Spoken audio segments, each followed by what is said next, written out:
संपूर्ण देवी कथा। धार्मिक कथाओं के अनुसार एक बार बृहस्पति जी ने ब्रह्मा जी से सवाल किया कि चैत्र व आश्विन मास के शुक्ल पक्ष में नवरात्र का व्रत और उत्सव क्यों किया जाता है। इस व्रत का क्या फल है, इसे किस प्रकार करना उचित है, पहले इस व्रत को किसने किया। बृहस्पति जी के इस सवाल के जवाब में ब्रह्मा जी ने कहा, हे बृहस्पति, प्राणियों के हित की इच्छा से तुमने बहुत अच्छा प्रश्न किया है। दरअसल जो मनुष्य मनोरथ पूर्ण करने वाली दुर्गा, महादेव, सूर्य और नारायण का ध्यान करते हैं, वे मनुष्य धन्य हैं। ये नवरात्र व्रत संपूर्ण कामनाओं को पूर्ण करने वाला है। इसके करने से पुत्र की कामना वाले को पुत्र, धन की लालसा वाले को धन, विद्या की चाहना वाले को विद्या और सुख की इच्छा वाले को सुख मिलता है। इस व्रत को करने से रोगी मनुष्य का रोग दूर हो जाता है, मनुष्य की संपूर्ण विपत्तियां दूर हो जाती हैं और घर में समृद्धि की वृद्धि होती है, बंध्या को पुत्र प्राप्त होता है, समस्त पापों से छुटकारा मिल जाता है और मन का मनोरथ सिद्ध हो जाता है। ब्रह्मा जी के अनुसार जो मनुष्य इस नवरात्र व्रत को नहीं करता वह अनेक दुखों को भोगता है और कष्ट व रोग से पीड़ित हो अंगहीनता को प्राप्त होता है, उसके संतान नहीं होती और वह धन धान्य से रहित हो, भूख और प्यास से व्याकुल घूमता फिरता है तथा संज्ञाहीन हो जाता है। जो सधवा स्त्री इस व्रत को नहीं करती वह पति सुख से वंचित हो नाना दुखों को भोगती है। यदि व्रत करने वाला मनुष्य सारे दिन का उपवास न कर सके तो एक समय भोजन करे और 10 दिन बांधवों सहित नवरात्र व्रत की कथा का श्रवण करे। हे बृहस्पति, जिसने पहले इस महाव्रत को किया है वह कथा मैं तुम्हें सुनाता हूं, तुम सावधान होकर सुनो।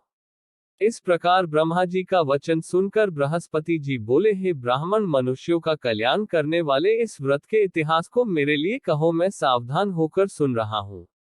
आपकी शरण में आए हुए मुझ पर कृपा करो। ब्रह्मा जी बोले, प्राचीन काल में मनोहर नगर में पीठत नाम का एक अनाथ ब्राह्मण रहता था। वह भगवती दुर्गा का भक्त था। उसके संपूर्ण सद्गुणों से युक्त सुमति नाम की एक अत्यंत सुंदरी कन्या उत्पन्न हुई। वह कन्या सुमति अपने पिता के घर बाल्यकाल में अपनी सहेलियों के साथ क्रीड़ा करती हुई इस प्रकार बढ़ने लगी जैसे शुक्ल पक्ष में चंद्रमा की कला बढ़ती है। उसका पिता प्रतिदिन जब मां दुर्गा की पूजा कर होम किया करता, वह उस समय नियम से वहां उपस्थित रहती। एक दिन सुमति अपनी सखियों के साथ खेल में लग गई और भगवती के पूजन में उपस्थित नहीं हुई। उसके पिता को पुत्री की ऐसी असावधानी देखकर क्रोध आया और वह पुत्री से कहने लगा, अरे दुष्ट पुत्री, आज तूने भगवती का पूजन नहीं किया, इस कारण मैं किसी कुष्ठ रोगी या दरिद्र मनुष्य के साथ तेरा विवाह करूंगा। पिता का ऐसा वचन सुन सुमति को बड़ा दुख हुआ और पिता से कहने लगी, हे पिता, मैं आपकी कन्या हूं तथा सब तरह आपके अधीन हूं, जैसी आपकी इच्छा हो वैसा ही करो। राजा से, कुष्ठी से, दरिद्र से अथवा जिसके साथ चाहो मेरा विवाह कर दो, पर होगा वही जो मेरे भाग्य में लिखा है। मेरा तो अटल विश्वास है जो जैसा कर्म करता है उसको कर्मों के अनुसार वैसा ही फल प्राप्त होता है, क्योंकि कर्म करना मनुष्य के अधीन है पर फल देना ईश्वर के अधीन है। जैसे अग्नि में पड़ने से तृणादि उसको अधिक प्रदीप्त कर देते हैं। इस प्रकार कन्या के निर्भयता से कहे हुए वचन सुन उस ब्राह्मण ने क्रोधित हो अपनी कन्या का विवाह एक कुष्ठी के साथ कर दिया और अत्यंत क्रोधित हो पुत्री से कहने लगा, हे पुत्री, अपने कर्म का फल भोगो, देखे भाग्य के भरोसे रहकर क्या करती हो। पिता के ऐसे कटु वचनों को सुन सुमति मन में विचार करने लगी, अहो, मेरा बड़ा दुर्भाग्य है जिससे मुझे ऐसा पति मिला। इस तरह अपने दुख का विचार करती हुई वह कन्या अपने पति के साथ वन में चली गई और डरावने कुशायुक्त उस निर्जन वन में उन्होंने वह रात बड़े कष्ट से व्यतीत की। उस गरीब बालिका की ऐसी दशा देख देवी भगवती ने पूर्व पुण्य के प्रभाव से प्रकट हो सुमति से कहा, हे दीन ब्राह्मणी, मैं तुझसे प्रसन्न हूं, तुम जो चाहो सो वरदान मांग सकती हो। भगवती दुर्गा का ये वचन सुन ब्राह्मणी ने कहा, आप कौन है वह सब मुझसे कहो। ब्राह्मणी का ऐसा वचन सुन देवी ने कहा कि मैं आदि शक्ति भगवती हूं और मैं ही ब्रह्मविद्या व सरस्वती हूं। प्रसन्न होने पर मैं प्राणियों का दुख दूर कर उनको सुख प्रदान करती हूं। हे ब्राह्मणी, मैं तुझ पर तेरे पूर्व जन्म के पुण्य के प्रभाव से प्रसन्न हूं। तुम्हारे पूर्व जन्म का वृतांत सुनाती हूं, सुनो। तू पूर्व जन्म में निषाद भील की स्त्री थी और अति पतिव्रता थी। एक दिन तेरे पति निषाद ने चोरी की। चोरी करने के कारण तुम दोनों को सिपाहियों ने पकड़ लिया और ले जाकर जेलखाने में कैद कर दिया। उन लोगों ने तुझको और तेरे पति को भोजन भी नहीं दिया। इस प्रकार नवरात्र के दिनों में तुमने न तो कुछ खाया और न जल ही पिया। इस प्रकार 9 दिन तक नवरात्र का व्रत हो गया। हे ब्राह्मणी, उन दिनों में जो व्रत हुआ, इस व्रत के प्रभाव से प्रसन्न होकर मैं तुझे मनोवांछित वर देती हूँ। तुम्हारी जो इच्छा हो सो मांगो।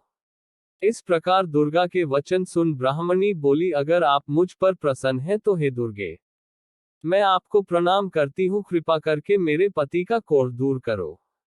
देवी ने कहा, उन दिनों तुमने जो व्रत किया था उस व्रत का एक दिन का पुण्य पति का कोढ़ दूर करने के लिए अर्पण करो। उस पुण्य के प्रभाव से तेरा पति कोढ़ से मुक्त हो जाएगा।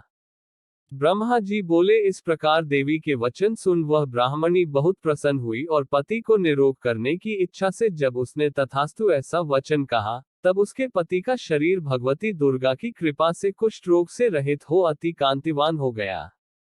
वह ब्राह्मणी पति की मनोहर देह को देख देवी की स्तुति करने लगी, हे दुर्गे, आप दुर्गति को दूर करने वाली, तीनों लोकों का संताप हरने वाली, समस्त दुखों को दूर करने वाली, रोगी मनुष्य को निरोग करने वाली, प्रसन्न हो मनोवांछित वर देने वाली और दुष्टों का नाश करने वाली जगत की माता हो।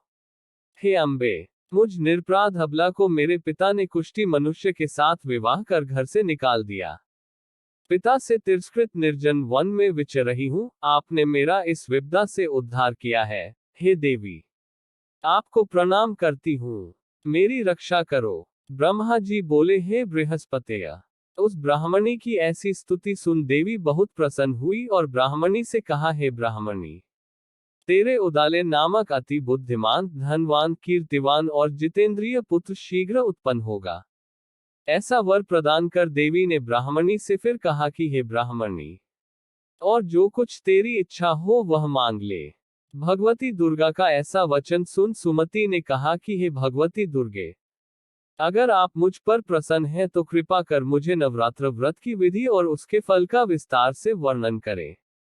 इस प्रकार ब्राह्मणी के वचन सुन दुर्गा ने कहा, हे ब्राह्मणी, मैं तुम्हें संपूर्ण पापों को दूर करने वाले नवरात्र व्रत की विधि बतलाती हूँ, जिसको सुनने से मोक्ष की प्राप्ति होती है। आश्विन मास के शुक्ल पक्ष की प्रतिपदा से लेकर 9 दिन तक विधिपूर्वक व्रत करे। यदि दिन भर का व्रत न कर सके तो एक समय भोजन करे। विद्वान ब्राह्मणों से पूछकर घट स्थापन करे और वाटिका बनाकर उसको प्रतिदिन जल से सींचे। महाकाली, महालक्ष्मी और महासरस्वती देवी की मूर्तियां स्थापित कर उनकी नित्य विधि सहित पूजा करें और पुष्पों से विधिपूर्वक अर्घ्य दें। बिजौरा के फल से अर्घ्य देने से रूप की प्राप्ति होती है।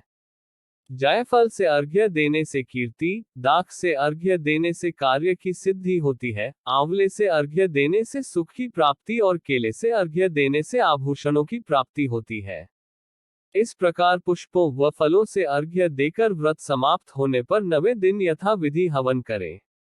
खांड, घी, गेहूं, शहद, जौ, तिल, बिल्व, बेल, नारियल, दाख और कदम्ब आदि से हवन करें। गेहूं से होम करने से लक्ष्मी की प्राप्ति होती है। खीर एवं चंपा के पुष्पों से धन की और बेल पत्तों से तेज व सुख की प्राप्ति होती है। आंवले से कीर्ति की और केले से पुत्र की, कमल से राज सम्मान की और दाखों से संपदा की प्राप्ति होती है। खांड, घी, नारियल, शहद, जौ और तिल तथा फलों से होम करने से मनोवांछित वस्तु की प्राप्ति होती है। व्रत करने वाला मनुष्य इस विधि विधान से होम कर आचार्य को अत्यंत नम्रता के साथ प्रणाम करे और यज्ञ की सिद्धि के लिए उसे दक्षिणा दे। इस प्रकार बताई हुई विधि के अनुसार जो व्यक्ति व्रत करता है उसके सब मनोरथ सिद्ध होते हैं, इसमें तनिक भी संदेह नहीं है। इन 9 दिनों में जो कुछ दान आदि दिया जाता है उसका करोड़ों गुना फल मिलता है। इस नवरात्र व्रत करने से अश्वमेध यज्ञ का फल मिलता है। हे ब्राह्मणी, इस संपूर्ण कामनाओं को पूर्ण करने वाले उत्तम व्रत को तीर्थ, मंदिर अथवा घर में विधि के अनुसार करें। ब्रह्मा जी बोले, हे बृहस्पतिया। इस प्रकार ब्राह्मणी को व्रत की विधि और फल बताकर देवी अंतर्ध्यान हो गई। जो मनुष्य या स्त्री इस व्रत को भक्तिपूर्वक करता है वह इस लोक में सुख प्राप्त कर अंत में दुर्लभ मोक्ष को प्राप्त होता है। हे बृहस्पति, यह इस दुर्लभ व्रत का महात्म्य है जो मैंने तुम्हें बतलाया है। ये सुन बृहस्पति जी आनंद से प्रफुल्लित हो ब्रह्मा जी से कहने लगे कि हे ब्राह्मण, आपने मुझ पर अति कृपा की जो मुझे इस नवरात्र व्रत का महात्म्य सुनाया। ब्रह्मा जी बोले कि हे बृहस्पति, ये देवी भगवती शक्ति संपूर्ण लोकों का पालन करने वाली है, इस महादेवी के प्रभाव को कौन जान सकता है। बोलो देवी भगवती की जय। कथा समाप्त।